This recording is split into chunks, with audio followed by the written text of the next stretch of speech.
হাতি পিষে মারল একাধিক গরু। ঝাড়গ্রামের লাউরিয়াদাম গ্রামের এই ঘটনায় উদ্বেগে বন দফতর, কারণ সচরাচর হাতির এমন আচরণ চোখে পড়ে না। তাই হাতিটির উপরে নজর রাখার সিদ্ধান্ত বন বিভাগের।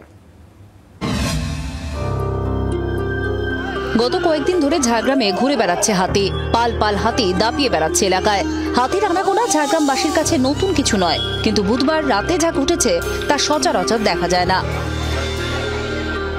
ঘুম ভাঙতেই গোয়াল ঘরে বীভৎস দৃশ্য দেখেন শঙ্কর ঘোষ। দুটি গরু মরে পড়ে আছে, জখমও হয়েছে একাধিক গরু। হাতির হামলায় এই ঘটনায় আতঙ্কে স্থানীয়রা। এইভাবে হাতি তাণ্ডবে আমাদের এখানে এলাকায় এটা মনে হয়, আমার মনে পড়ছে বন দপ্তরের এটা ফল্টের জন্য এই ঘটনাগুলো ঘটছে।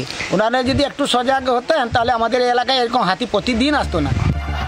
খাবারের সন্ধানে প্রায় হাতি জঙ্গল থেকে বাইরে বেরোয়। ক্ষেতের ফসল নষ্ট হয় হাতির জন্য। অনেক সময় গোয়াল ঘরে, এমনকি রান্নাঘরেও ঢুকে পড়ার ঘটনা ঘটে। কিন্তু কেন এই হাতিটি এমন কাণ্ড ঘটালো, এই নিয়ে দুশ্চিন্তায় বন দফতর। হাতির আক্রমণে ক্ষয়ক্ষতি বাড়তে থাকায় আতঙ্কিত এলাকাবাসী। ক্ষুব্ধ তারা। তাদের অভিযোগ, হাতি নিয়ন্ত্রণে বন দফতর উদাসীন ও নিষ্ক্রিয়। হাতির হামলা রুখতে বন দফতরের কোনো পরিকল্পনা নেই। এমন আচরণের জন্য হাতিটির উপর নজর রাখছে বন বিভাগ। তার গতিবিধি এবং আচরণের উপর কড়া নজরদারি চালানো হবে বলে জানিয়েছে বন দফতর। ঝাড়গ্রাম থেকে সৌরভ চৌধুরীর রিপোর্ট, জি24 ঘন্টা। বাংলার আওয়াজ, বাঙালির আবেগ, জি24 ঘন্টা।